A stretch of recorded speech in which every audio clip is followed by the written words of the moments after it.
قاعدہ آخرہ میں امام کے سلام پھیرنے سے کچھ پہلے ہی جماعت کی نماز میں شامل ہونے والے کے لیے پوری اتحیات پڑھنا ضروری ہے۔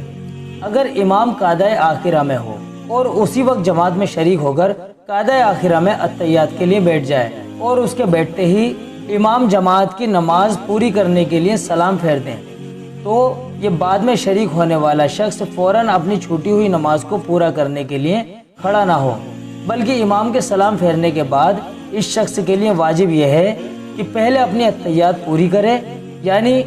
وَأَشْهَدُ أَنَّ مُحَمَّدًا عَبْدُهُ وَرَسُولُهُ تک پڑھے، پھر اطمینان سے کھڑا ہو کر اپنی چھوٹی ہوئی نماز کو پورا کرے۔ اگر اس شخص نے ایسا نہیں کیا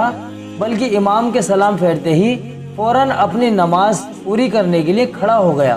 تو اس کی نماز مکروہ تحریمی ہوگی۔ شامی جلد نمبر 1 پیج نمبر 496۔ غور کرنے کے قابل بات یہ ہے کہ دوستو دیکھنے میں یہ آتا ہے کہ اکثر لوگوں کو یہ مسئلہ معلوم نہیں ہوتا،